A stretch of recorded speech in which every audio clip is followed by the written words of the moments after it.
Chapter 1: The Charismatic Illusion. Jackson Hale stood before the mirror, a smirk dancing across his lips as he adjusted his tie. The reflection staring back at him was that of a man who knew his strengths well, deep-set eyes that hinted at secrets, a confident smile that seemed to whisper promises, and a magnetic aura that commanded attention. Jackson was, by all appearances, a man who had everything under control. He thrived in the art of manipulation, weaving stories and bending truths as easily as others exchanged pleasantries. For Jackson, each encounter was a game, every woman a new challenge. He didn't believe in settling, he believed in winning, in keeping his options open and his heart closed. Emotions, he decided long ago, only complicated things. Tonight, he was meeting Lily, a kind and trusting artist who had an undeniable softness to her. She was different from the others he entertained, pure-hearted and sincere. She believed in his carefully crafted facade, thinking him a dedicated man with an adventurous spirit. Jackson chuckled at the thought. To him, it was fascinating how easily people could be deceived when you gave them exactly what they wanted to see. He checked his watch and headed out, mentally preparing himself for the evening. Each relationship was a different role he played, each lie a different part of his strategy. With Lily, he was the charming romantic, showing her just enough vulnerability to keep her invested. She adored him, and he fed off that adoration, savoring the power it gave him.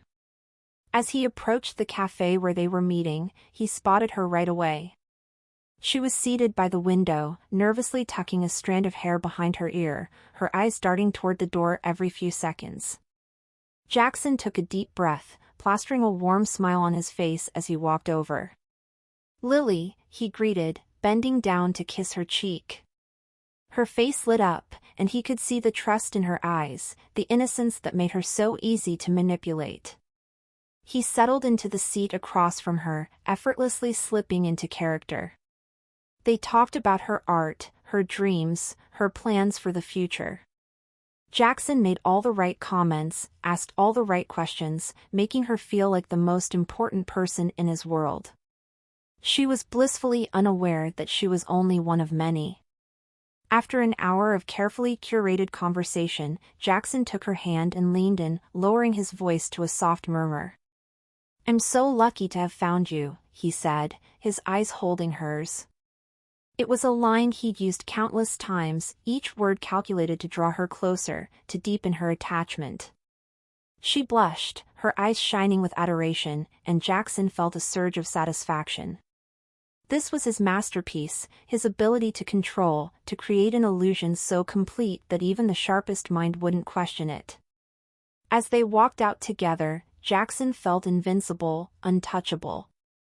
But little did he know, this game he played so effortlessly was about to take a dark turn, one he could never anticipate. For tonight, he was in control. But control, as Jackson would soon discover, was a fragile thing, and illusions, no matter how convincing, could only hold up for so long. Chapter 2: Strings of Seduction. Jackson Hale had always loved the thrill of the chase, the exhilaration of drawing someone into his orbit. With Lily, that thrill had become something more, a challenge to craft a world so intoxicating that she'd never question it. And he was good at it. Every word, every glance was deliberate, designed to make her feel special, to make her believe she was the only one. He'd chosen a secluded jazz lounge for their next date, a place with low lighting and soft music that set the mood perfectly. As they settled into a cozy booth, Jackson ordered their drinks, flashing Lily that effortless smile that made her blush every time. "You know," he began, his voice smooth and rich, "I don't think I've ever met anyone quite like you, Lily." He leaned forward, his gaze intense. "There's something real about you. Genuine." Lily's cheeks flushed as she looked down, tucking a loose strand of hair behind her ear. Jackson could tell she was flattered, perhaps even overwhelmed. The perfect reaction. They talked for hours, or rather, she talked while Jackson listened, nodding and chiming in just enough to keep her engaged. She spoke passionately about her art, her dreams of opening her own gallery, and her desire to make a difference in the world. Jackson listened, feigning fascination, but in reality, his mind was elsewhere, already planning his next steps with her.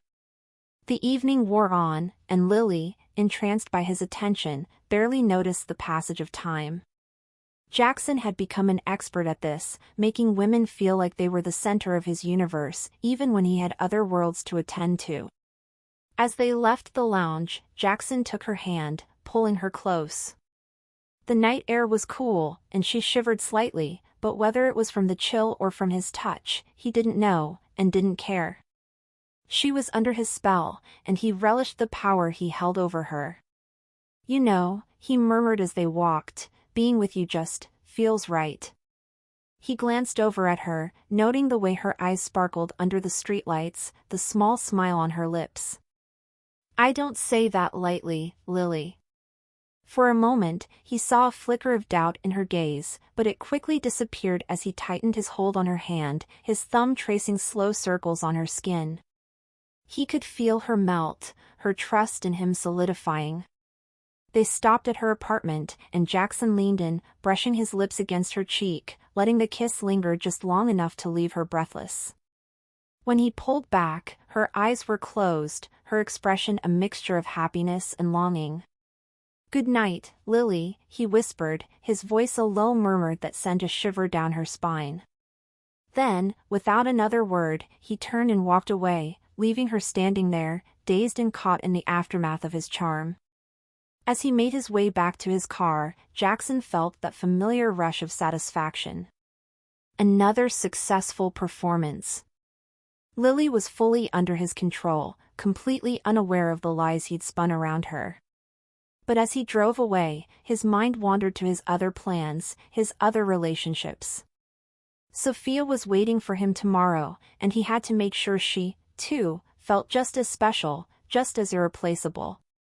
To Jackson, this was life, a careful balance of lies and manipulation, a game he played masterfully. What he didn't realize, however, was that every thread he pulled, every word he twisted, was tightening the noose around him inch by inch. But for now, he was blind to the danger, lost in the thrill of his own deception, convinced that he could keep the illusion going forever. Chapter 3: Playing the Field. The following day, Jackson prepared himself for a new role. Tonight, he wouldn't be the romantic dreamer he was with Lily. No, Sophia required a different approach altogether. She was sharp and driven, a successful lawyer with a fierce intellect and a demanding job. Unlike Lily, she wasn't the type to be easily swept off her feet by sweet words and lingering glances. Sophia was attracted to strength, ambition, and the thrill of someone who matched her intensity. Jackson had planned their date meticulously, choosing a sleek, upscale restaurant that matched her refined tastes. He arrived early, ensuring he'd be there first. Punctuality was important with Sophia. He knew she valued her time as much as she valued her independence. As he waited, Jackson rehearsed his lines in his mind, ensuring he had the perfect balance of respect and intrigue. With Sophia, he had to be both charming and serious, a man who seemed as ambitious as she was. When Sophia finally entered, she commanded the room effortlessly, her confident stride turning heads as she walked over to their table. Jackson stood, giving her a warm smile and a kiss on the cheek, his demeanor more composed than it had been with Lily. "Sophia," he said, his voice steady. "You look incredible." She smiled, a faint blush on her cheeks. "Flattery already, Jackson? The night's just begun." He chuckled, gesturing for her to sit. "With you, it's not flattery, it's fact." They settled in, and Jackson launched into a conversation about her latest case, carefully avoiding any probing questions while expressing just enough interest to make her feel understood. He let her lead, interjecting when necessary, showing her that he respected her intellect. It was a delicate balance, and Jackson played it to perfection, adapting his persona to match her energy and feed her ego. Sophia, in turn, seemed genuinely intrigued. She wasn't used to men who could keep up with her mentally, and Jackson gave her that sense of challenge. He sensed her beginning to lower her guard, softening under his calculated attentions. He made her feel as though she had met someone who understood her ambitions, someone who respected her independence without being intimidated by it. As the evening wore on, Jackson reached across the table, his fingers lightly grazing hers. "I know I don't say this often," he began, his tone sincere, "but I really admire what you do. You're brilliant, and the world needs more people with your passion and drive." Sophia looked at him, surprised. "You don't strike me as the type to care much about someone's career." Jackson feigned a look of hurt, putting on a boyish grin. "Hey, I may not have the demanding career you do, but I still know how important it is to find someone who shares your values." In that moment, he saw the flicker of vulnerability in her eyes, the slight hesitation that revealed she was letting down her walls, just a little. He knew he had her. Sophia, the strong and intimidating lawyer, was falling for the illusion he had so carefully crafted. By the time they left the restaurant, Jackson could sense her softening, warming up to him in a way that hinted at something deeper. He walked her to her car, offering her a lingering hug that was just intimate enough to imply interest, yet not forceful enough to feel rushed. "Good night, Sophia," he said, looking directly into her eyes. "I'll call you." She nodded, her expression both confident and cautious. "Don't keep me waiting." As she drove away, Jackson felt a swell of satisfaction. Another night, another successful performance. But as he watched her car disappear into the distance, a slight unease gnawed at the back of his mind. Sophia was intelligent, perceptive, keeping her in the dark would be harder than it was with Lily. He'd have to be especially careful, ensure there were no slip-ups, no accidental revelations. But that was a concern for another time. For now, Jackson was content, his mind already shifting to Maya, his next conquest, who was waiting for him the following evening. Each woman added a new layer to his life, a new source of excitement and power. And yet, Jackson couldn't shake the faint feeling that he was building something he couldn't fully control. But as he always did, he brushed it aside, reassuring himself that he was too clever, too careful to ever let his worlds collide. For now, everything was going exactly as he wanted, exactly as he'd planned. Little did he know, the threads of his deception were slowly starting to unravel, one lie at a time. Chapter 4: Maya's Adventure. The next evening, Jackson found himself in a lively rooftop bar overlooking the city skyline. It was exactly the kind of place Maya loved, vibrant, energetic, and full of life. Unlike the quiet elegance he reserved for Sophia or the intimate charm he shared with Lily, Maya preferred spontaneity, the thrill of the unexpected. She was a travel blogger, an adventurer at heart, with a restless spirit that matched her free-flowing style. Jackson knew he had to be different with her, exuding the carefree attitude that drew her in. When Maya arrived, she spotted Jackson almost instantly, her face lighting up as she approached. She had a wild look about her, hair untamed, eyes sparkling with excitement. She wore a loose, colorful dress that swayed with every step, and Jackson knew he had to play the role of a daring, adventurous partner. "Hey, stranger," she said, throwing her arms around him without hesitation. "Ready for some fun?" "Always," he replied, grinning as he wrapped an arm around her waist. With Maya, he let go of his usual control, leaning into her spontaneity. He loved the way she kept him on his toes, feeding his need for excitement and escape. They ordered drinks and quickly fell into an easy rhythm, talking and laughing as though they'd known each other forever. Maya told him about her latest travel adventures, her plans to backpack through Southeast Asia, her dreams of seeing the world without boundaries. Jackson listened with genuine amusement, feeding off her energy, letting himself be pulled into her wild world, if only for a night. "You know," Maya said, her voice laced with a challenge. "Most guys I date don't get it. They think I'm crazy for wanting to live out of a backpack and roam around the world with no plan."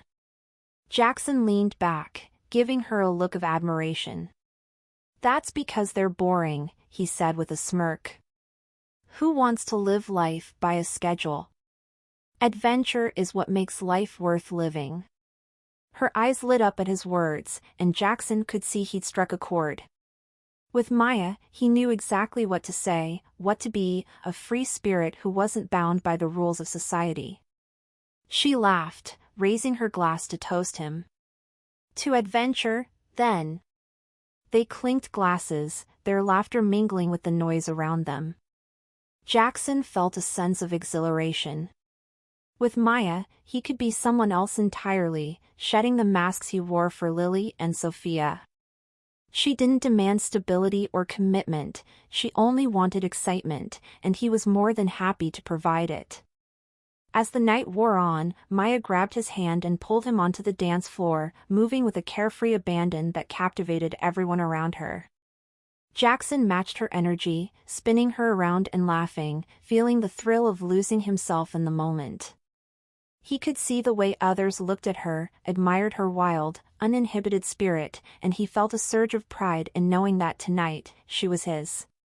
They danced for hours, finally stumbling out of the bar well past midnight. Laughing, Jackson pulled her close, pressing a quick kiss to her forehead as they caught their breath on the sidewalk. Maya looked up at him, her eyes gleaming with excitement. "Let's go somewhere," she whispered, a mischievous grin spreading across her face. "Where?"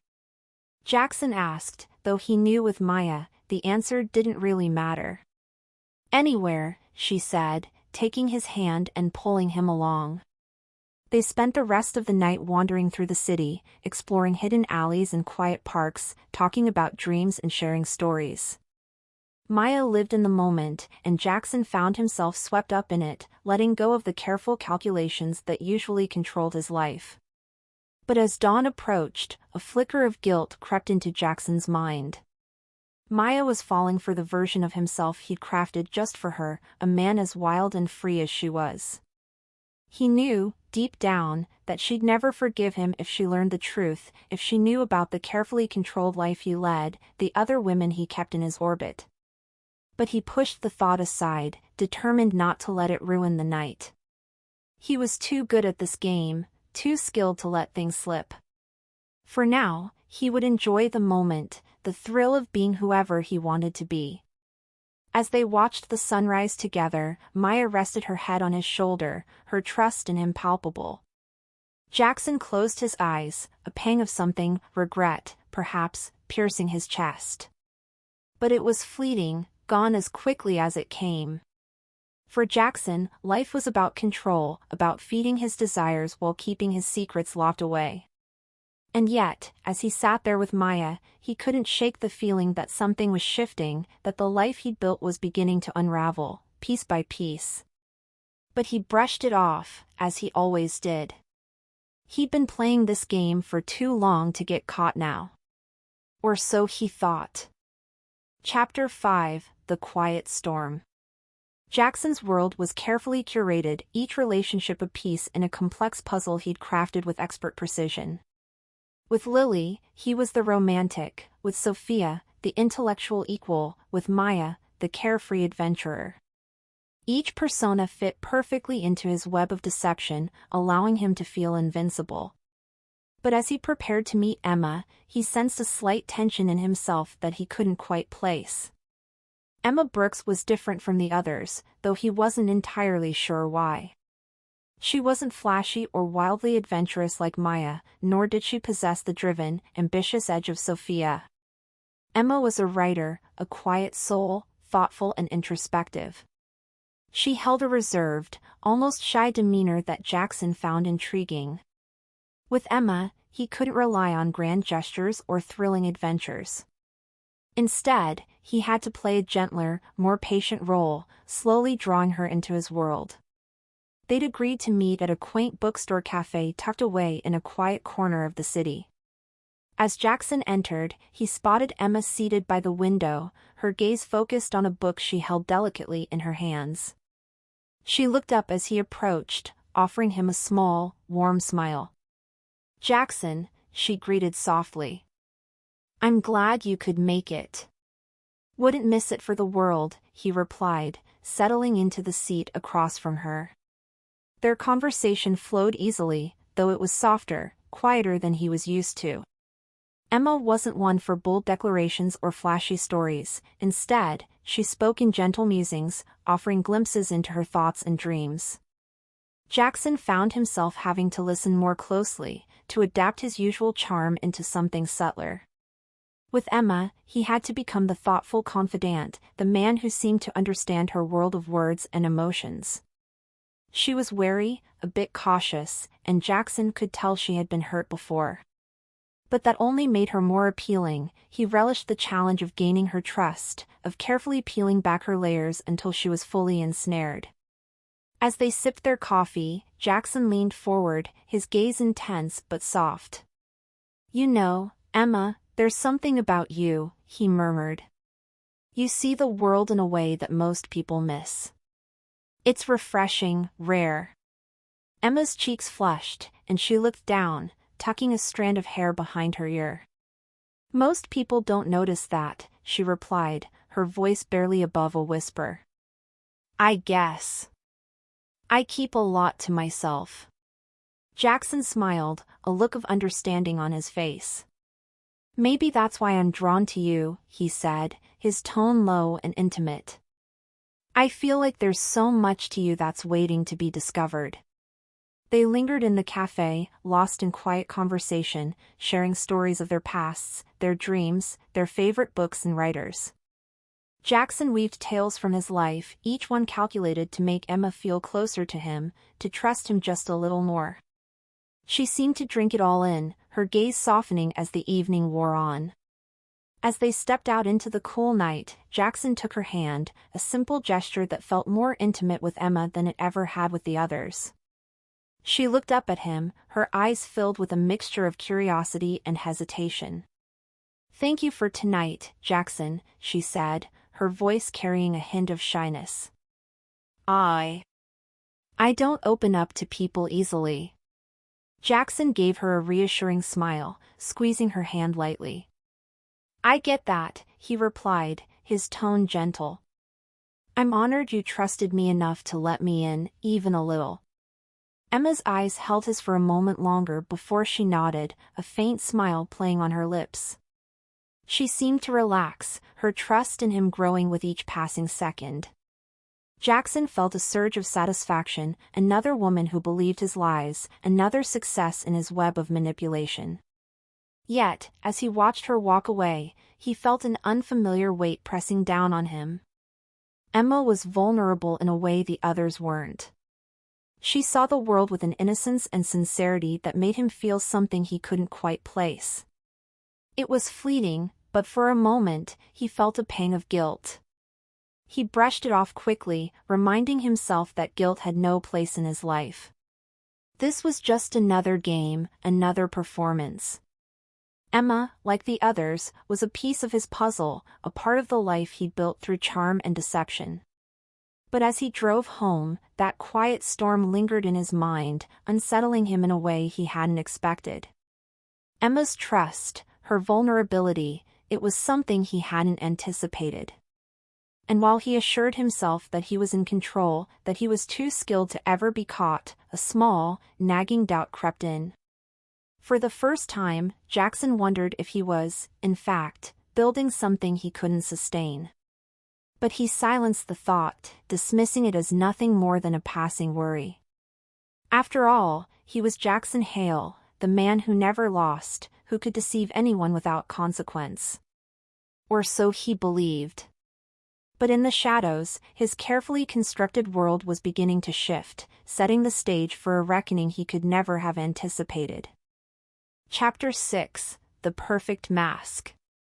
Jackson's life was a masterpiece of manipulation, each relationship a stroke in a painting only he could see fully. He was the artist, the puppet master, skillfully pulling strings to keep his world spinning exactly as he desired.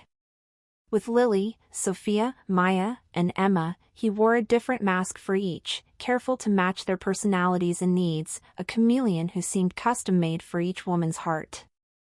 The thrill of deception was exhilarating, like balancing on the edge of a razor blade, always aware of the danger, yet convinced of his own invincibility. As long as he kept his stories straight, as long as he played his roles flawlessly, everything would stay under his control. Or so he thought. The days began blending together, his schedule meticulously planned to avoid overlap. He would meet Lily for a quiet dinner on a Tuesday, charm Sophia with intellectual banter on a Thursday, go on a spontaneous adventure with Maya on Friday, and spend Sunday afternoons in introspective conversations with Emma. It was a flawless rotation, each woman kept blissfully unaware of the others, each relationship compartmentalized into Jackson's meticulous schedule. But even a master manipulator has limits. It started subtly. A slip of a name while he was with Lily, he caught himself quickly, turning it into a joke about how he'd read her name wrong in a text. She laughed, but her eyes lingered on him a moment too long, a flicker of suspicion he quickly brushed off. But he couldn't deny that it was the first time he'd ever made such a mistake. Then there were the conversations that blurred together in his mind, like lines smudging on a page. He nearly mentioned Maya's love for hiking to Sophia, catching himself just in time. He almost complimented Emma on a piece of art Lily had made, stopping only because Emma's puzzled expression snapped him back to the present.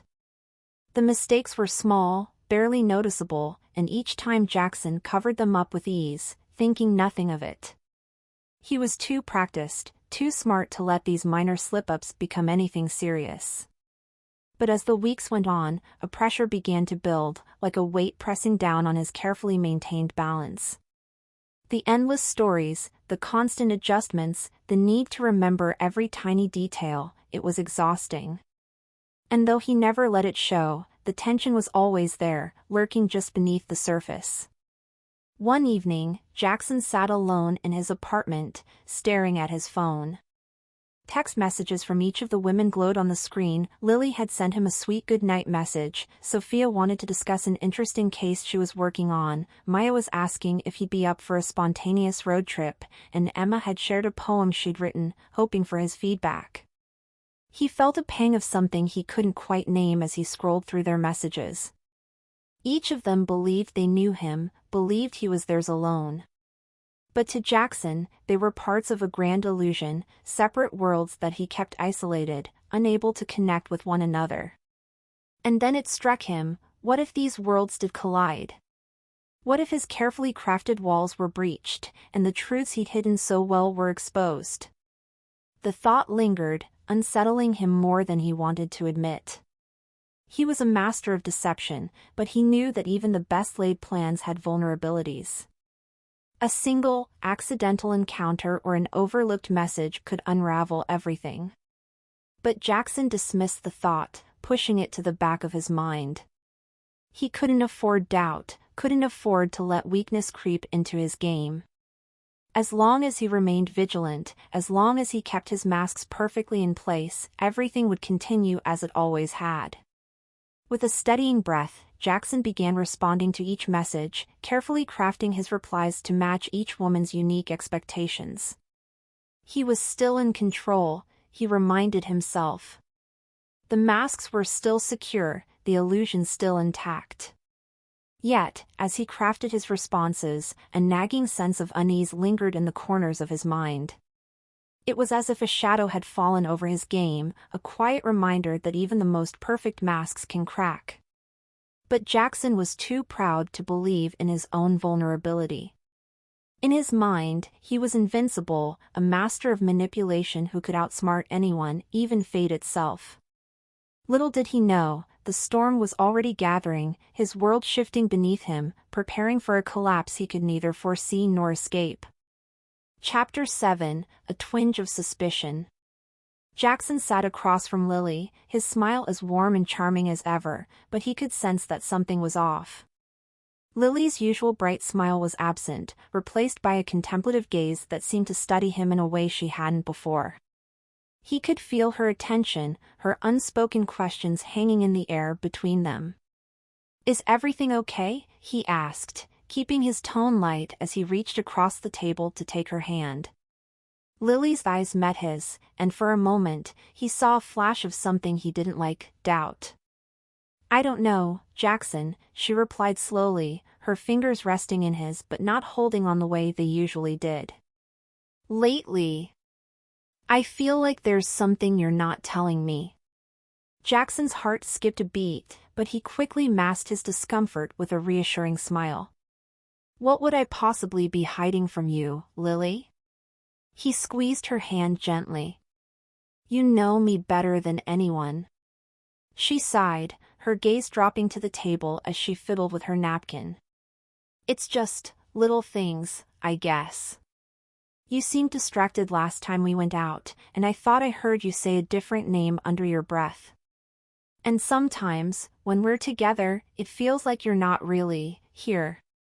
Jackson felt his pulse quicken. He had always been careful, always kept his stories straight, but these were the first cracks, the little details that were slipping through the cracks of his carefully crafted web. He couldn't let her doubt fester. "Lily," he said softly, leaning forward, his expression sincere, "I'd never do anything to hurt you. Maybe I've been a little scattered lately because of work, there's a lot going on right now. But you're my priority. I'd never want you to feel neglected." She studied him, her eyes softening slightly, though the suspicion hadn't fully left her face. "I want to believe you, Jackson," she said quietly, "but sometimes it feels like you're keeping me at arm's length. Like there's a part of you I'll never really know." Jackson felt the words hit him harder than he expected. There was a part of him, a voice he rarely acknowledged, that wondered if Lily was right. He was keeping her, and everyone else, at arm's length, locked out from the truth of who he was. But he silenced that voice, reminding himself that this was all part of his game. "You know the real me, Lily," he assured her, his hand reaching out to brush a strand of hair behind her ear. "I'm here with you, always." She smiled faintly, and he sensed she wanted to believe him. But as they finished their meal, Jackson could feel the lingering tension. She wasn't entirely convinced, and he knew that any more mistakes could lead her to question him further, possibly even dig deeper. The thought made him uneasy, and as he walked her back to her apartment, he silently vowed to be more careful. He couldn't afford any more slip-ups, not with Lily, or Sophia, or any of the others. The price of discovery was too high, and Jackson wasn't ready to pay it. But as he kissed her goodnight and turned to leave, he could feel her eyes on his back, as if she were searching for answers in the way he walked away, in the distance he kept between them. Later that night, as he lay in bed, Jackson couldn't shake the feeling of her gaze, that look of doubt she had given him. He knew he'd managed to calm her suspicions for now, but he also knew that doubt had a way of growing. And the more it grew, the more he risked everything he'd built. For the first time, Jackson felt a chill run through him, a small warning that his perfect illusion might be beginning to crumble. But he dismissed it, confident that he could keep things under control, that his lies were still safe behind the masks he wore. After all, he'd managed to keep everything in balance so far. What was one small twinge of suspicion against the strength of his deception? But deep down, a part of him knew that this was only the beginning, a subtle shift in the air that signaled the storm that was yet to come. And as he drifted into a restless sleep, that warning lingered in his mind, an unshakable reminder that control, no matter how carefully maintained, was never truly guaranteed. Chapter 8: Unraveling Threads. Jackson's life, once an intricate web of lies he controlled with finesse, was beginning to slip through his fingers. Each day, he found it harder to keep track of his own deceptions, the countless half-truths he'd woven to keep his relationships separate. It was as though the walls he'd built so carefully were beginning to thin, becoming porous under the weight of his own manipulations. The cracks were showing, and the first to notice was Sophia. It happened on a Saturday evening. Jackson had met her at her favorite wine bar, where the atmosphere was sophisticated, elegant, just like her. But as they sat down, he noticed something in her eyes that unsettled him. Sophia was sharp, intuitive, she rarely missed details. Tonight, her gaze was piercing, almost calculating, as if she were studying him rather than merely enjoying his company. "So, Jackson," she began, swirling her wine, her voice as smooth as the dark red liquid in her glass, "where did you say you were last Tuesday?" The question was casual, but Jackson felt an immediate pang of alarm. His mind raced, searching for the story he'd crafted for last Tuesday. He'd been with Maya that evening, convincing her to take a spontaneous trip to the coast. To Sophia, he'd said something different, a work obligation that would keep him busy all night. "Oh, I was tied up with a work dinner," he answered smoothly, his smile unwavering. Sophia's brow arched slightly, a sign that only someone who knew her well would pick up on. "Strange," she said, taking a sip of her wine. "I ran into one of your colleagues at a networking event that same night. He didn't seem to know about any work dinner." Jackson's heart raced, but he forced himself to stay calm, shrugging casually. It was last minute, one of those impromptu meetings with clients that wasn't planned ahead. She nodded, but Jackson could see the gears turning in her mind. She wasn't entirely convinced, and her usual warm smile had an edge to it now, as if she were testing him, probing for answers he wasn't ready to give. The rest of the evening felt strained, Sophia's questions hovering between them like a shadow. Jackson answered each one carefully, but he could feel her suspicion growing. She was too clever, too perceptive, and he knew that any misstep could unravel his entire story with her. When they finally parted ways, Jackson felt a weight lift, but it was quickly replaced by a heavy sense of dread. Sophia wasn't one to ignore red flags, and if she sensed he was lying, she wouldn't hesitate to dig deeper. The thought of her prying into his life, perhaps even discovering the truth, made him uneasy. But the trouble didn't end there. The next day, he met Maya for brunch. She was her usual carefree self, laughing and chatting about her latest travel plans, her excitement infectious. But just as he began to relax, she threw him an unexpected curveball. "Oh, by the way," she said casually, "I ran into one of your friends the other day, Emma, I think her name was." Sweet girl. Jackson's stomach dropped. He'd carefully kept Maya and Emma in separate spheres, ensuring their paths wouldn't cross. But somehow, they had. His mind scrambled, trying to process how this could have happened and, more importantly, how to handle it. What did she say?" he asked, keeping his tone light despite the tension building within him. Maya shrugged, oblivious to the storm brewing inside him. "Nothing much. We only talked briefly, just enough for her to mention you. I just thought it was funny, small world, you know?" Jackson forced a chuckle, nodding as he quickly changed the subject, steering Maya's attention away from Emma. But inside, panic was taking hold.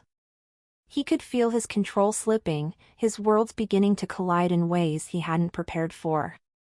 That evening, alone in his apartment, Jackson felt the full weight of his own deception pressing down on him. It was like he was caught in a web he'd spun himself, each lie tangling tighter around him, each story becoming harder to keep straight. His once flawless performance was now riddled with vulnerabilities, and he knew that any one of them could be his downfall. He tried to strategize, to plan out his next moves, but the cracks were too many, and the more he thought about it, the more he realized that his carefully built empire of lies was beginning to crumble. For the first time, he felt a true sense of fear. Not just the thrill of being caught, but the terrifying realization that he was losing control. His lies were no longer working seamlessly, his life was becoming chaotic, and he couldn't stop the unraveling. As he lay in bed that night, Jackson stared at the ceiling, his mind racing. He had always been the one in control, the one who manipulated others without consequence. But now, he was on the edge of a precipice, one wrong step away from total exposure. And for the first time, Jackson wondered if he'd finally gone too far, if his own game was about to consume him. The world he'd crafted so meticulously was turning against him, and he could feel the storm gathering, ready to bring him face to face with the consequences he had always thought he could avoid. Sleep eluded him that night, as the shadows of his own deception closed in around him, threatening to expose the man he truly was, someone who had finally lost control of the lies he had lived by. Chapter 9: The Pressure Builds. Days passed, and Jackson's once seamless life grew increasingly strained. He felt like he was walking a tightrope, balancing lies with careful precision, but with every step, the rope frayed just a bit more, threatening to snap under his weight. The once thrilling game of deception had become a relentless burden, with every interaction a potential threat to his carefully constructed world. His phone was constantly buzzing with texts from the women in his life, each message a reminder of the tightening web around him. He could no longer reply to them with the same ease, each word had to be chosen carefully, each story remembered in painstaking detail to avoid any slip-ups. One morning, as he poured himself a cup of coffee, his phone lit up with a text from Emma. "Hey, Jackson, I'd love to introduce you to my friend Natalie sometime. She's heard a lot about you and is curious to meet you." Jackson felt his pulse quicken. Emma's friends were becoming interested, and he knew that the more people he met in each of these worlds, the harder it would be to keep up his facade. He responded with a quick, vague message, saying he'd love to meet her friends sometime soon, hoping that would keep Emma satisfied for now. Just as he set his phone down, it buzzed again, this time, a message from Sophia. "Thinking of you. Let's get dinner tonight. Same place?" Jackson's mind raced. He'd promised Maya that evening for a quick getaway out of the city. He couldn't risk canceling on Maya, not after she'd expressed a few subtle doubts in their last conversation. But turning down Sophia could make her more suspicious, especially after her recent questioning. He forced himself to think quickly, crafting an excuse for Sophia about a last-minute work emergency that required him to travel out of town. He felt a pang of unease as he hit send, knowing that his explanations were becoming increasingly flimsy. He could sense Sophia's patience wearing thin, and he knew it wouldn't take much for her to see through him. As the day wore on, Jackson tried to go through the motions, but his mind was consumed by the mounting pressure. He met Maya that evening as planned, hoping a change of scenery might relieve some of the tension. But even as they drove out of the city, he couldn't shake the feeling of dread that had settled in his chest. "Is everything okay?" Maya asked at one point, her eyes flickering toward him with concern. Jackson forced a smile, giving her hand a quick squeeze. "Of course. Just a bit of work stress. You know how it is." Maya accepted his answer, but he could see the slight furrow in her brow, a sign that she wasn't entirely convinced. As they continued their drive, Jackson felt the walls of his deception closing in around him, tighter than ever. Even when he was alone with Maya, he couldn't relax, couldn't fully enjoy the moment. Every word he spoke felt like a careful calculation, an effort to keep her engaged without revealing the turmoil inside him. That night, after their brief getaway, Jackson returned to his empty apartment, feeling utterly drained. The life he had once thrived on, with its constant thrill and excitement, had become an inescapable trap. He was exhausted, his mind a constant jumble of names, places, dates, and stories, each one threatening to unravel his carefully built empire of lies. He knew he couldn't keep this up much longer. The pressure was becoming unbearable, the stakes higher with each passing day. And yet, he felt trapped, too deep in his own lies to simply walk away. The lives he'd entangled with his own, the hearts he'd toyed with, they were all pieces of a puzzle he could no longer control. As he lay in bed, staring into the darkness, Jackson felt something he hadn't felt in a long time: fear. Fear that his world was about to collapse, that the personas he had created were slipping beyond his grasp. And he knew, deep down, that he was running out of time. The tangled web he'd spun was tightening, and soon, there would be no place left to hide. Sleep refused to come, and he lay awake, haunted by the specters of his own deception, realizing that his once perfect game had turned into a nightmare of his own making. Chapter 10: A Dangerous Encounter. The pressure on Jackson's life was like a coiled spring, tightening with each passing day. His once flawless routine had become a chaotic mess, a juggling act he could barely keep up. But what he didn't expect was how close he'd come to watching his worlds collide. It happened one evening when he was out with Maya, treating her to dinner at a cozy Italian restaurant nestled away in a quiet corner of the city. He'd chosen the place for its intimacy, confident that it was far from the usual spots he frequented with the others. He was leaning back, laughing at one of Maya's stories, letting himself relax for the first time in days. For a moment, he forgot about the lies, the tension, and the carefully constructed personas. But that fleeting peace shattered in an instant. Across the room, Jackson spotted a familiar figure. He froze, his heart slamming against his chest as he realized it was Sophia, stepping into the restaurant with a friend. Jackson's mind raced. This was the last thing he'd ever wanted to happen.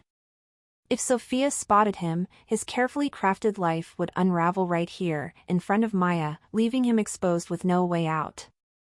Jackson's first instinct was to duck, to find any way to hide, but he forced himself to remain calm. He couldn't afford to look suspicious in front of Maya. With a steadying breath, he subtly shifted his chair, angling himself away from Sophia's line of sight, praying she wouldn't notice him. Maya, oblivious to the tension, continued talking, her eyes bright with excitement. Jackson forced himself to nod, pretending to listen, but his attention was split, his gaze flickering over to where Sophia was now seated.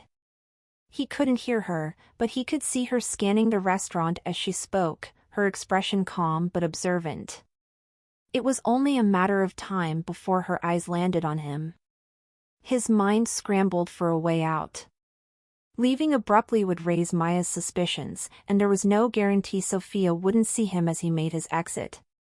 Every second felt like an eternity, each moment a risk of exposure. Just as his anxiety peaked, Maya reached across the table, resting her hand over his. "You seem distracted tonight," she said, her tone light but curious. Jackson forced himself to smile, giving her hand a gentle squeeze. "Sorry," he replied, his voice steady despite the turmoil churning inside him. "Just thinking about some work stuff. I don't want it to ruin our night." She smiled, accepting his answer, but Jackson could tell she sensed something was off. Her eyes lingered on him, her smile faltering just slightly, as though she were trying to decipher what was really on his mind. Meanwhile, across the room, Sophia had glanced in his direction again. Jackson felt a bead of sweat forming at his temple, but he kept his composure, focusing on Maya as best as he could. He felt trapped, helpless, as though he were watching his life unravel in slow motion. Desperation clawed at him, and he knew he needed to act fast. Thinking quickly, he leaned forward, giving Maya an apologetic smile. "Would you mind if I stepped out for a moment? Just need to make a quick call." Maya nodded, still slightly puzzled but obliging. "Of course. Take your time." Jackson stood, moving as casually as he could, forcing himself not to look in Sophia's direction. He stepped outside, his heart racing, and took a deep breath of the cool night air. He pulled out his phone, pretending to make a call, his mind racing as he tried to decide what to do next. He could feel the weight of his own lies pressing down on him, a suffocating realization that he was close, so dangerously close, to being found out. He'd spent years perfecting this game, mastering every detail, every lie. But in that moment, standing alone outside the restaurant, he felt the terrifying vulnerability of his position. He stayed outside for several minutes, waiting for his pulse to slow, for his mind to clear. Finally, he re-entered the restaurant, praying that Sophia had left or was too occupied to notice him. To his relief, as he returned to his seat, he saw that Sophia and her friend were engrossed in conversation, their focus elsewhere. He slid back into his chair across from Maya, who gave him a curious smile. "Everything okay?" she asked. Jackson nodded, letting out a breath he hadn't realized he'd been holding. "Yeah," he replied, his voice steadier now.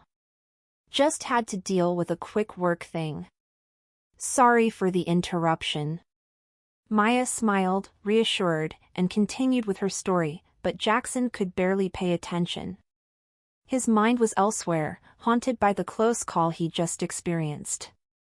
The reality of his situation settled over him, heavier than ever. He knew he couldn't keep this up.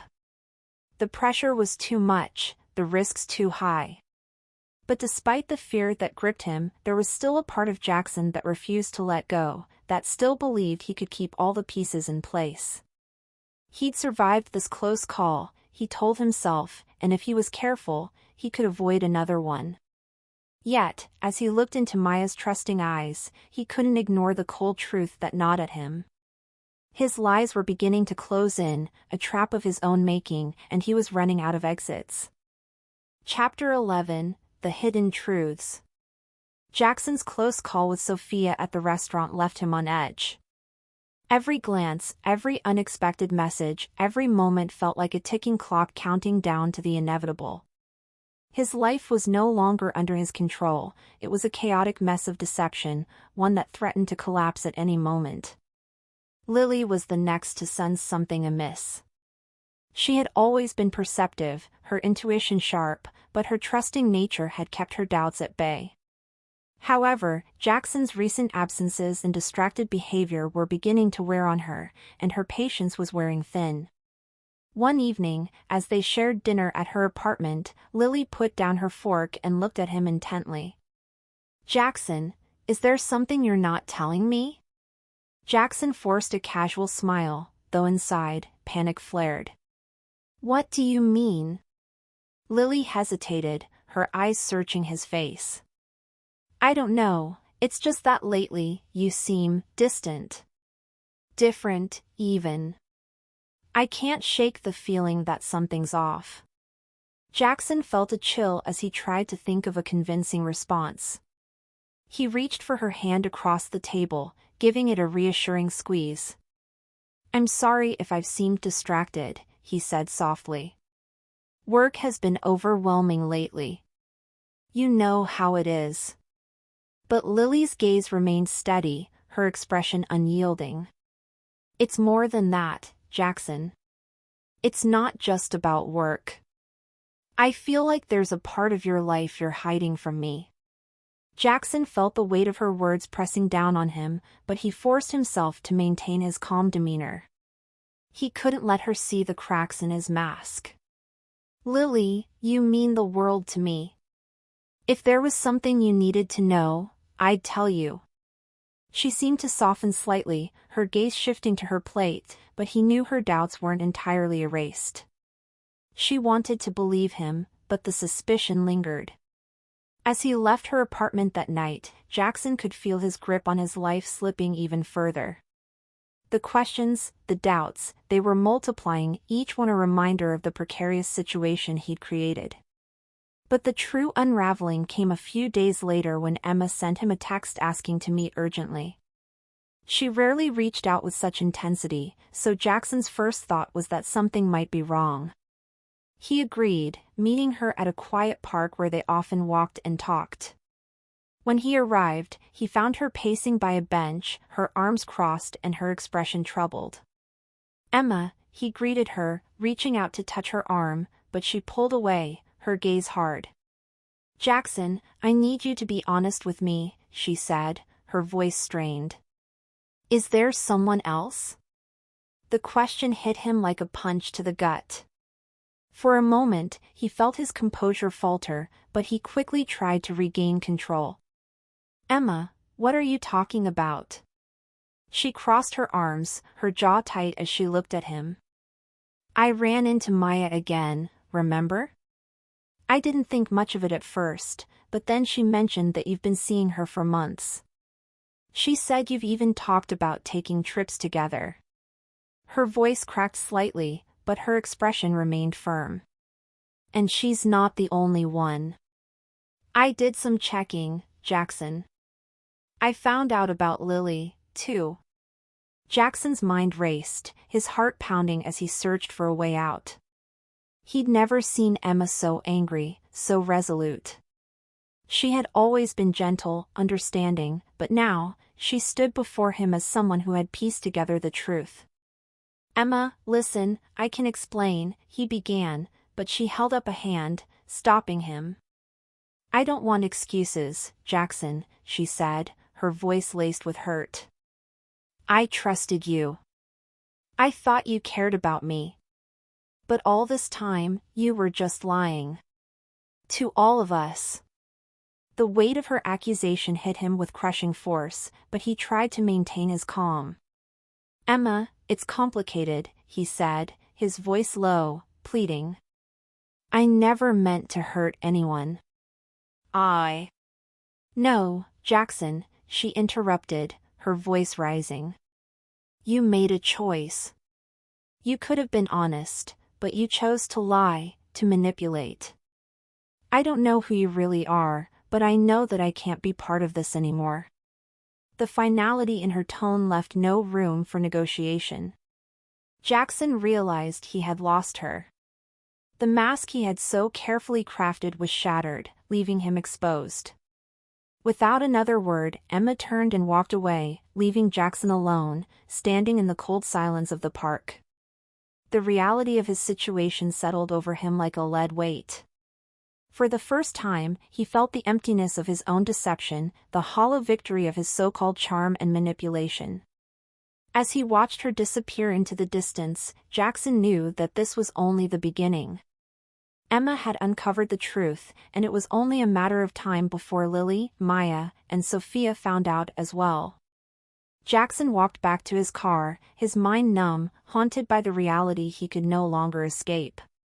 His life, once filled with excitement and thrill, was now a prison of his own making, the walls closing in, leaving him nowhere to hide. And for the first time, Jackson understood the full weight of his actions. He had built his life on lies, and now, those lies were coming back to claim him, leaving him with nothing but the remnants of the life he had so ruthlessly shattered. Chapter 12: The Confrontation. Word spread quickly after Emma uncovered Jackson's deception. She hadn't kept the truth to herself, she reached out to both Maya and Sophia, unraveling the web of lies Jackson had spun between them. Soon, all three women knew the extent of his manipulation, and together, they were determined to hold him accountable. Jackson was unaware of the storm brewing against him until he received a text from Lily. The message was short and simple: meet me tonight. We need to talk. Something in the tone unsettled him, but he pushed it aside, confident that he could smooth things over with her. But when he arrived at Lily's apartment that evening, he was met with an unexpected sight. Inside, standing in the dimly lit living room, were not only Lily but also Maya, Sophia, and Emma. Each woman's face was etched with betrayal, anger, and hurt, emotions that cut through Jackson's usual defenses. A cold chill ran down his spine as he realized there was no way out. The women who once trusted him, who believed in his every word, were now united against him, waiting for answers he didn't have. Jackson, Lily said, her voice firm, her eyes fixed on him. We know everything. The weight of her words hung heavy in the air. Jackson felt his usual charm falter, his mask slipping as he faced the collective anger of the women he had deceived. He opened his mouth to speak, to somehow salvage what he could, but Sophia cut him off. Don't bother lying, she said sharply, her voice icy. We've compared stories. We know about the other names, the overlapping dates, the promises you made to all of us. Jackson's mind scrambled for a way to regain control, to somehow explain himself, but the women weren't giving him a chance. One by one, they began listing the lies he'd told each of them, the promises he'd made, the ways he had played with their emotions as if they were nothing but pawns in his game. "I thought you cared about me," Maya said, her voice breaking slightly. "I thought we had something real. But it was all a lie, wasn't it?" Emma's face was hard, her gaze unrelenting. "You looked me in the eyes and promised me things you never intended to keep. You toyed with my trust, Jackson. And for what? Just to feel powerful?" Jackson tried to speak, his voice shaking. "I didn't. I never meant to hurt any of you. I just—" "Enough," Lily interrupted, her tone fierce. "You made choices, Jackson. You decided to treat us like we were disposable, like we existed only for your amusement. And now, you're going to face the consequences." Jackson felt a surge of panic as he looked around the room, realizing there was nothing he could say, no excuse that could absolve him of what he'd done. He was stripped of his usual power, exposed for who he truly was, a man who thrived on manipulation, who had built his life on lies and illusions. "You thought you could control everything," Sophia said, her voice steady but filled with disdain. "You thought you could juggle all of us without any of us finding out. But you were wrong." He looked at each of them, desperation flashing in his eyes, but he saw no mercy, no forgiveness. Instead, he saw the resolve of 4 women who had been wronged, each of them standing united in their decision to cut him out of their lives. Emma stepped forward, her voice calm but laced with finality. "This is it, Jackson. You've lost us all. Whatever satisfaction you found in lying to us, it's over. We don't want to see you, hear from you, or have anything to do with you ever again." Jackson felt his chest tighten as the reality of his situation sank in. He had spent so long convincing himself that he was untouchable, that he could manipulate anyone to his will. But here he stood, powerless, watching as the people he had deceived turned their backs on him. One by one, each woman walked out of the apartment, leaving Jackson alone in the silence of his own making. He felt a hollowness he couldn't ignore, a sharp emptiness that filled the void where his lies had once been. His life, once filled with thrill and excitement, had crumbled before him, leaving him with nothing but the bitter truth of his own actions. As the last door closed, Jackson realized he had reached the end of his game. His charm, his charisma, his carefully crafted lies, none of it had saved him. In his quest to control others, he had lost control of himself. And now, he was left with nothing but the cold reality that his own deception had destroyed everything he once thought he could hold on to. Chapter 13: The Price of Deception. In the days following the confrontation, Jackson's life unraveled with a speed he hadn't thought possible. The women he deceived had severed all ties with him, leaving his phone silent, his social life empty, his carefully curated world now barren and exposed. Each message he sent went unanswered, and each attempt at reconciliation was met with silence. He was, for the first time in years, alone. But the fallout didn't end with his isolation. News of his deceit spread quickly. Sophia, ever the professional, made no effort to cover up his actions among mutual acquaintances. Friends and colleagues learned of his manipulation, his web of lies, and Jackson found himself shunned not only by the women he'd hurt but by almost everyone who had once respected him. The whispers began to follow him everywhere. Conversations silenced when he entered a room. People looked at him with a mixture of pity and disgust, their expressions a constant reminder of his own mistakes. He had become a pariah, a man with no allies, no support, his reputation in shambles. Jackson tried to ignore it, tried to convince himself that he could rebuild, that he could move past this and start over. But the damage ran deep. He couldn't walk into a restaurant without wondering who knew, couldn't have a conversation without feeling the weight of his own lies hanging in the air. One evening, after weeks of living in self-imposed isolation, Jackson sat alone in his dim apartment, nursing a drink and staring at the empty room around him. The thrill he once felt from his manipulations was gone, replaced by a hollow ache, a feeling of loss he couldn't shake. He had thrived on control, on the belief that he was untouchable, that his charm was his shield. But now, stripped of everything he'd built, he was left with nothing but the consequences of his actions. He replayed the confrontation in his mind, the anger in their voices, the pain in their eyes. For the first time, he allowed himself to feel the full weight of what he'd done, the lives he'd disrupted, the trust he'd shattered. Each memory was like a wound, raw and unhealed, reminding him that he'd lost something that couldn't be reclaimed. His job, once a source of pride and respect, became a daily reminder of his failure. Colleagues who once admired him now avoided him, their glances cold, their interactions distant. Opportunities dried up, and he found himself sidelined, his career slipping out of his grasp just as quickly as his personal life had. One by one, the things he'd once taken for granted slipped through his fingers. Friends stopped calling. Invitations disappeared.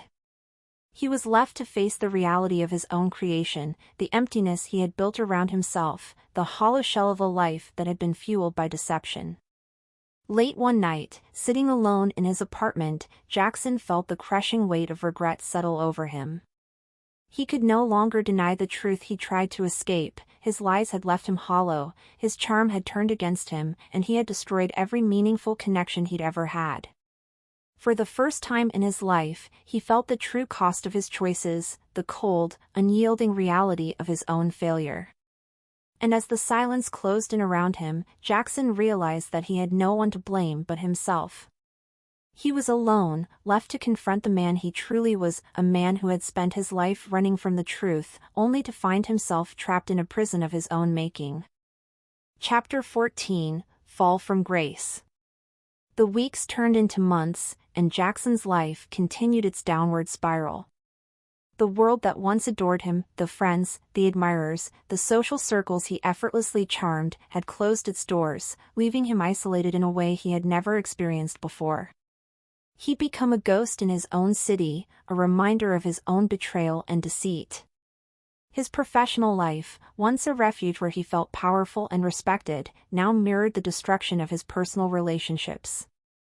Projects were reassigned to other colleagues, and his once promising career began to wither. He was overlooked, avoided, and quietly pushed out, his presence more of an embarrassment than an asset. The few people who still interacted with him were distant, their tones formal, their words carefully chosen to avoid any hint of familiarity. Jackson could feel their judgment, their unspoken disdain. He was no longer Jackson Hale, the charismatic, successful man who seemed to have it all. Instead, he was a pariah, his reputation tainted beyond repair. In the silence of his now empty life, Jackson was left with only his own thoughts, and he found himself haunted by the faces of those he'd hurt. Each night, he would sit in the dimly lit corners of his apartment, unable to escape the memories of his deception. Lily's quiet heartbreak, Sophia's fierce anger, Maya's look of disbelief, and Emma's piercing disappointment, they followed him, shadows he couldn't shake, reminders of the trust he'd so callously shattered. He tried to fill the void, to distract himself from the relentless ache of guilt, but nothing seemed to help. Nights out, casual conversations, fleeting attempts at new relationships, they all felt empty, hollow imitations of the life he had once lived. He was a stranger in his own skin, unable to find comfort in the very things that had once fueled him. The realization that he had lost not only the people he'd manipulated but also himself began to sink in. He had spent so long crafting different personas, lying his way through life, that he no longer knew who he truly was. The masks he had worn so easily had fallen, leaving him with a stranger's face staring back at him in the mirror. And as the months dragged on, the weight of his own choices became unbearable. He felt trapped, not by the women he deceived, but by the emptiness he had created. The thrill of his games, the control he once cherished, had turned into an unrelenting darkness, a cage of his own making. One evening, after yet another hollow attempt to reconnect with his old life, Jackson returned to his apartment, exhausted. He sat alone, the quietness pressing down on him, heavier than it had ever been. For the first time, he allowed himself to confront the truth he had avoided for so long: he was the architect of his own downfall. With trembling hands, he picked up his phone and began scrolling through old messages from Lily, Sophia, Maya, and Emma. Each one was a reminder of what he'd destroyed, of the genuine connections he'd cast aside for the sake of his own ego. He felt a surge of regret so strong it nearly overwhelmed him. But it was too late for apologies. Too late for redemption. As he sat there, staring into the emptiness of his apartment, Jackson finally understood the true price of his deception. He had sacrificed everything: love, friendship, trust, all for the sake of control and power. And now, in the ruins of his own life, he had nothing left. No one left. The man who had once charmed his way into people's lives, who had wielded manipulation as his weapon, was now alone, his carefully crafted life reduced to ashes. And in the silence, Jackson realized that he could no longer run from the truth. He had destroyed himself. And there was no way back. Chapter 15: A Life in Ruins. As the days turned colder and the city moved on without him, Jackson Hale faced a solitude he'd never known. The life he'd meticulously crafted, once vibrant and full, had faded into a monotonous existence of regret and emptiness. The man who had once thrived on charm and deception was now nothing but a shadow, haunted by the wreckage he'd left in his wake. Jackson's once bustling apartment had become his prison, a place he rarely left. The walls, once adorned with reminders of his carefully maintained lifestyle, now closed in around him. Every item, the tailored suits, the expensive decor, the remnants of a life fueled by manipulation, felt like relics of a man he no longer recognized. They were reminders of the person he'd lost, a man who had once believed himself invincible. With no friends to turn to, no connections to rely on, and no one left to charm, Jackson found himself consumed by his own thoughts, trapped in a cycle of regret and self-loathing. His mind returned constantly to the faces of those he'd hurt, the memories of their anger and heartbreak etched into his consciousness. Their voices echoed in his mind, a painful chorus of disappointment and betrayal that he couldn't silence. He attempted to rebuild, to reach out, but every attempt was met with coldness and rejection. His former colleagues wanted nothing to do with him, his reputation had been irrevocably tarnished. Any job offers he once had vanished as soon as word of his deceit spread. To the world, Jackson Hale was a man without honor, a cautionary tale of arrogance and betrayal. No one wanted to risk being associated with him. Even the superficial comforts he'd once enjoyed felt hollow. Expensive dinners, lavish outings, the luxuries he'd surrounded himself with, they held no meaning in his empty world. Without anyone to share them with, without anyone to admire his carefully curated image, these things were just reminders of a life that had lost its purpose. He was left with only himself, and for the first time, he truly understood what it meant to be alone. The endless isolation weighed heavily on him. Jackson had always been a man who could reinvent himself, who thrived on control and manipulation. But now, he was stripped of his masks, his defenses, forced to confront the emptiness beneath them. He had no one left to deceive, no one left to charm or manipulate. His lies, once his greatest tool, had become his downfall, leaving him trapped in a life of his own making. In the quiet moments, when the loneliness became overwhelming, Jackson tried to remember why he had chosen this path. Why he had sacrificed genuine connection for control, why he had believed he could live without consequences. But the answers eluded him, lost in the wreckage of his own arrogance. And as he sat alone in the dim light of his apartment, he realized that he had nothing left to hold on to. The man who had once felt powerful, who had once thrived on his ability to deceive, was now a shell, broken and alone, with no one left to blame but himself. Jackson had destroyed the lives of those he'd once claimed to care about. But in the end, he had destroyed his own life most of all. And now, with only silence and regret as his companions, he faced the harsh truth he had spent years avoiding. The price of deception was his own soul. And he had paid it in full. Chapter 16, The Path of Redemption. Jackson spent weeks in the silence of his apartment, wrestling with his own mistakes, his own brokenness. But one night, in the solitude he had come to know all too well, he felt something different, a spark, faint but present. He had hit rock bottom, and now, a thought emerged, tentative but persistent. Perhaps, if he couldn't erase his past, he could still choose to be better than he'd been. Jackson didn't know what redemption would look like for him. He didn't expect forgiveness, didn't expect to win back the trust he had destroyed. But he felt a pull to do something different, to confront his mistakes rather than hide from them. The next morning, he took his first step, however small. He began to reach out, not with apologies meant to win anyone back, but with honest acknowledgments of his wrongs.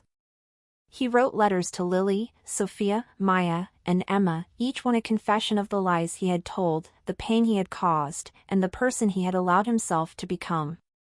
He knew these letters would not undo the hurt he'd inflicted, but he hoped they would offer the women he deceived some closure, some understanding that he was finally willing to own his actions. In those letters, he didn't try to justify himself. He admitted his flaws, his selfishness, and the hollowness of his life. He shared with each of them the emptiness he felt now, the regret that filled every quiet moment. It was the first time Jackson had ever been truly honest, with them and with himself. Once the letters were sent, Jackson turned his attention inward. He sought therapy, determined to understand why he'd spent his life manipulating others, why he'd believed that control was more valuable than connection. The process was painful, each session peeling back layers of defenses he'd built up over years. He confronted the insecurities he had buried, the fears he'd masked with charm and arrogance. Months passed, and Jackson began to notice changes in himself. He was learning what it meant to value honesty, to live without pretense. It wasn't easy, some days, the weight of his past mistakes was unbearable. But he kept going, determined to rebuild, even if only for himself. He began volunteering at a community center, dedicating his time to helping others in ways that didn't revolve around his own ego. He found a quiet satisfaction in doing things that weren't about him, that had no ulterior motive. With each act of kindness, he felt a small piece of himself return, a fragment of the person he wanted to become. One day, months after he'd sent the letters, he received a message from Emma. She didn't offer forgiveness, but she thanked him for his honesty, for acknowledging the hurt he'd caused. Her words were simple, but they offered him a glimmer of hope, a sign that, while he could never undo his actions, he could at least make peace with them. Jackson's journey was far from over. He knew he would carry the weight of his past for the rest of his life. But he had finally stopped running, stopped hiding behind lies and deception. And in the quiet moments, he felt something he hadn't felt in a long time, the possibility of redemption. He understood now that redemption wasn't about erasing his past. It was about accepting it, learning from it, and choosing to live differently. The road ahead was uncertain, but for the first time, Jackson felt prepared to face it. He had spent his life chasing illusions, manipulating others to feed his own ego. Now, he was ready to leave that life behind, to walk a path defined by honesty, humility, and genuine connection. It was a small start, but it was real. And in the end, that was all that mattered. Chapter 17, Steps Toward Forgiveness. Jackson's journey toward redemption was slow, filled with moments of progress but equally marked by setbacks.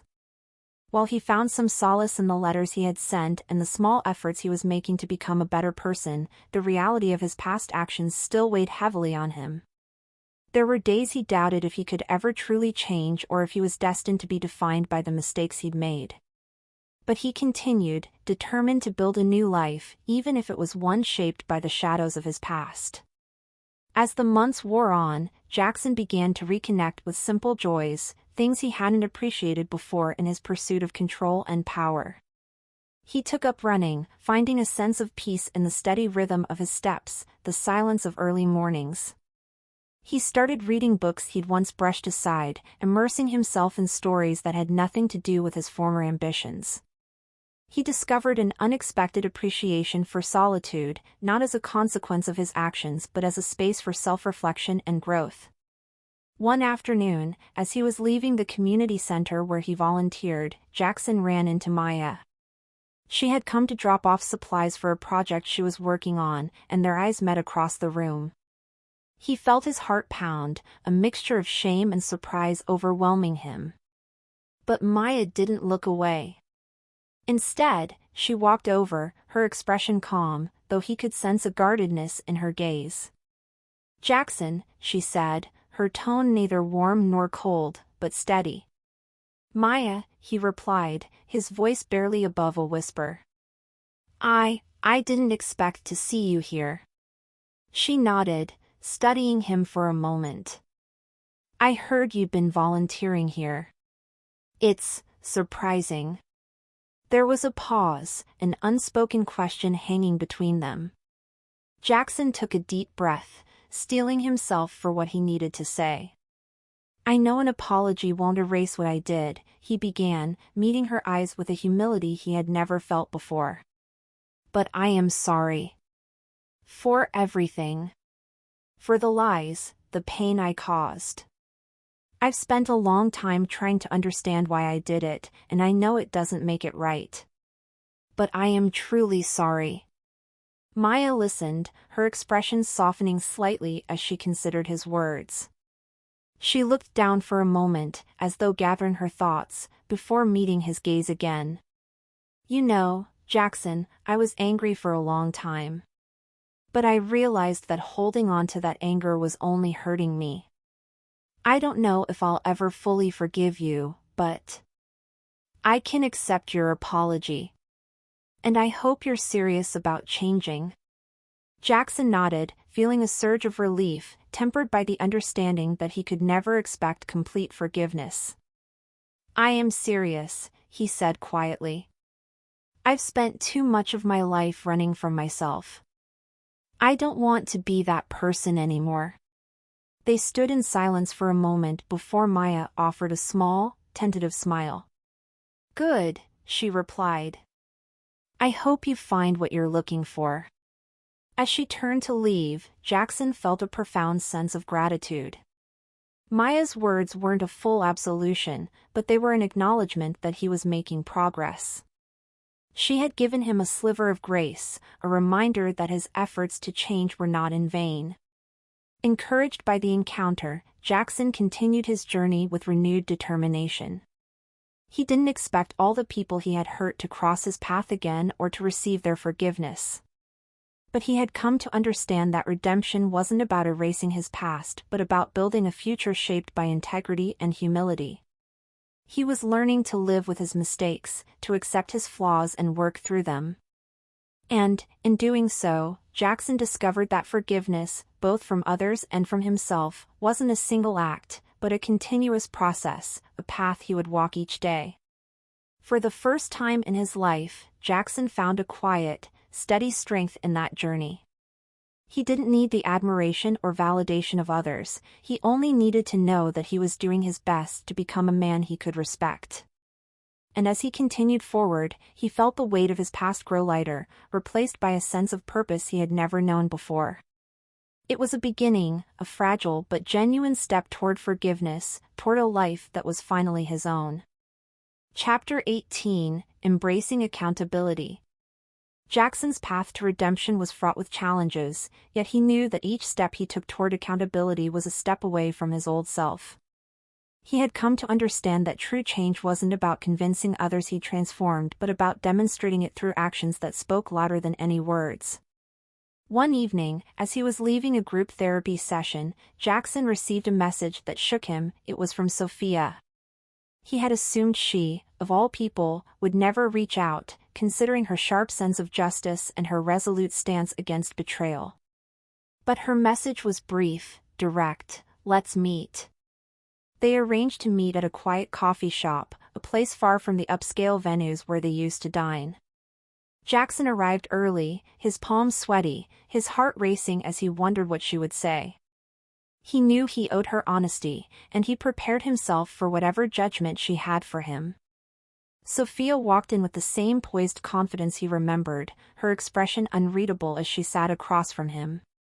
She looked him over for a long moment before speaking.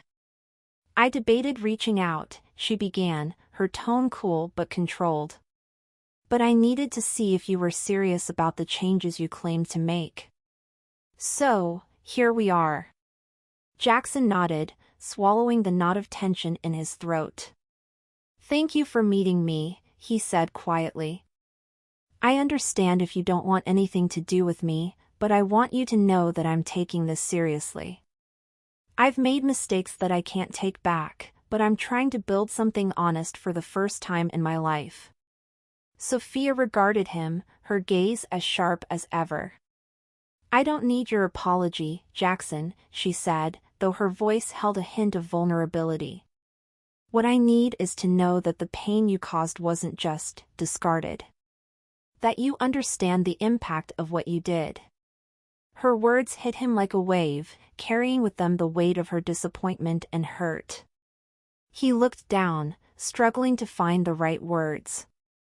"I understand now," he replied, his voice soft, earnest. "I was so focused on control, on manipulating my life to fit my own selfish desires, that I didn't care about the damage I was causing. I hurt people who cared about me, people who trusted me, because I was too afraid to confront my own flaws." Sophia watched him closely, her expression softening just slightly. "I didn't come here to reopen old wounds," she said. "But seeing you now, hearing you take responsibility. I needed that. I needed to know you could at least see what you put us through." Jackson nodded, relief mingling with remorse as he met her gaze. "I see it now," he said. "Every day, I see it, and I'm learning to live with it, to make peace with the person I was. I can't undo what I've done, but I can try to be better. And that's what I'm working on." Sophia sat back, crossing her arms as she seemed to weigh his words. Finally, she offered a small, resigned sigh. "Good. But know this, Jackson, I may understand where you're coming from now, but that doesn't mean I've forgiven you. Forgiveness is a process, one that takes time, and I don't know if I'll ever fully get there." He nodded, fully prepared for that reality. "I understand. I don't expect forgiveness, I'm just grateful you gave me the chance to explain." They sat in silence for a moment, each lost in thought. For Jackson, it felt like another layer of his old self had been shed, another step toward genuine accountability. Sophia's presence, her willingness to confront him, had forced him to see his actions even more clearly, to acknowledge the scars he had left behind. As they stood to leave, Sophia gave him one last look, her expression unreadable. "Take care, Jackson," she said. "And remember, it's not enough to apologize. You have to live the apology every day." "I will," he promised, his voice steady. Walking away from the coffee shop, Jackson felt a renewed sense of purpose. The conversation with Sophia was a reminder that redemption was not a destination but a journey, a daily commitment to being the person he aspired to become. And while the road ahead would be difficult, he was determined to keep walking, one step at a time, proving to himself and to those he'd wronged that he could, indeed, change. Chapter 19: The Long Road Ahead. With each passing day, Jackson felt himself growing, slowly transforming from the man he once was into someone he could respect. He knew he still carried the burden of his past mistakes, but he'd come to see them not as weights holding him back but as reminders of the consequences he was determined never to repeat. After his meeting with Sophia, Jackson took her words to heart. Living his apology meant acting with integrity, honesty, and humility in every aspect of his life. the people he encountered, from the regulars at the community center to the other members in his therapy group, were beginning to see a different side of him, one that didn't seek validation or control but instead sought understanding and connection. One evening, after his shift at the community center, Jackson was approached by a young man named Leo, a volunteer who had recently joined. Leo looked hesitant, as if he were weighing something important. Finally, he spoke up. "Hey, Jackson, can I ask you something?" Leo began, his tone careful. "Of course," Jackson replied, giving him his full attention. "I've heard stories about you." "About your past," Leo said, glancing away momentarily. "But the person I've seen here, working with us, doesn't seem like the person in those stories." "I guess. I just wanted to understand why you're here. Why you're doing this." Jackson considered his words carefully. He was no longer the man who would dodge questions or deflect. He knew that honesty was his only path forward. "That's fair, Leo," he began. "The truth is, I made a lot of mistakes. I hurt people who trusted me, lied to people who cared about me. And it took losing everything to realize how hollow my life had become."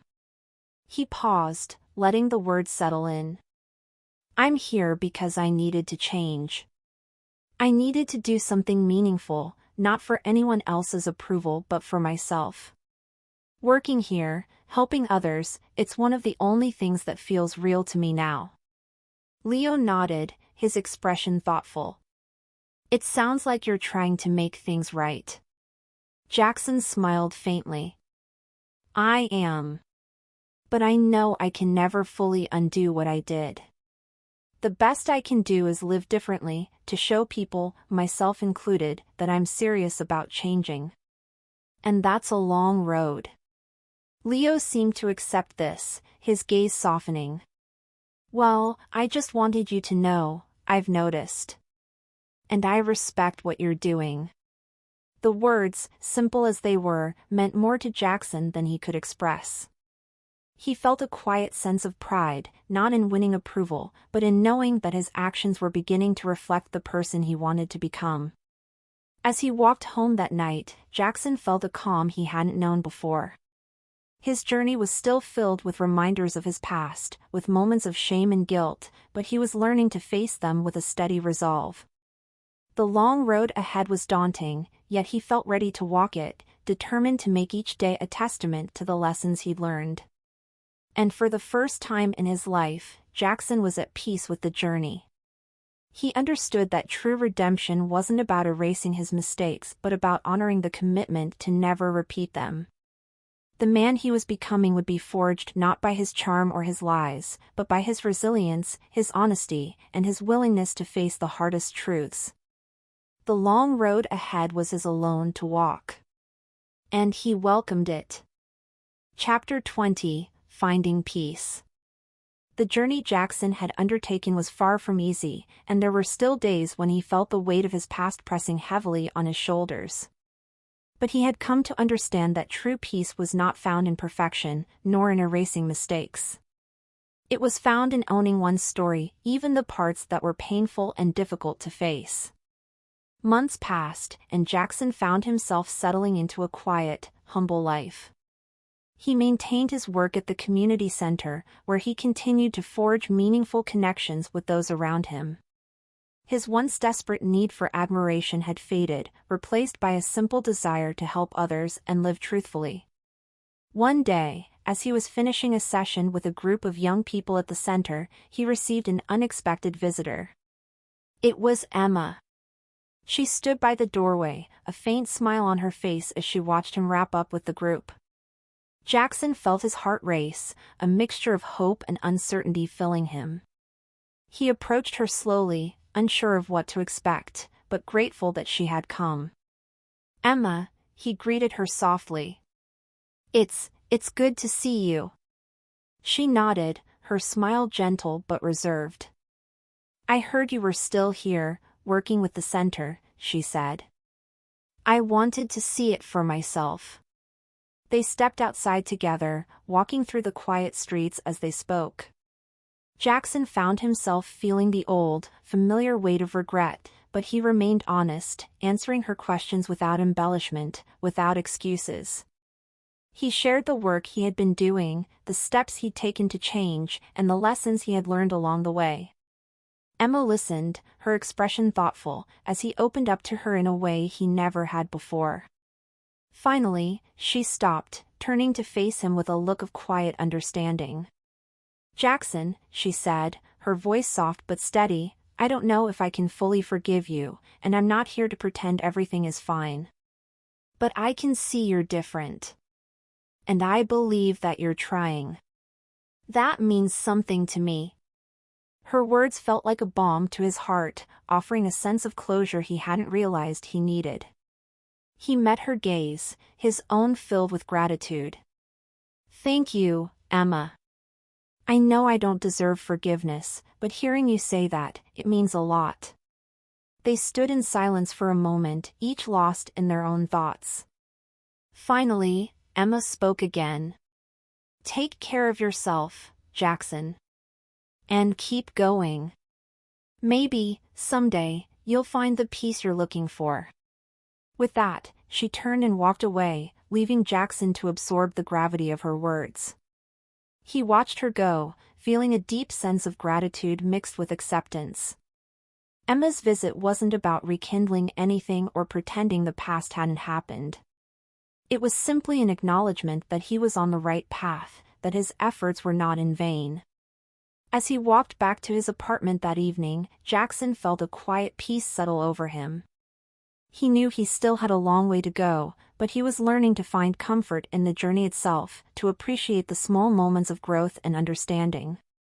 For the first time, he felt free, not from his past, but from the need to escape it. His life was no longer defined by deception or control, but by honesty, humility, and a sincere commitment to change. He had become someone he could respect, someone who could face the world without hiding behind a mask. And in that realization, Jackson found a sense of peace he had never known. It wasn't a perfect peace, nor a life free from struggle. But it was real, and it was his. As he looked out over the city that night, Jackson knew that he had finally reclaimed his life, not the life he once had, but a new one, built on truth and accountability. It was a beginning he hadn't anticipated, but it was exactly the one he needed. And with each passing day, he grew closer to the man he had always hoped to become.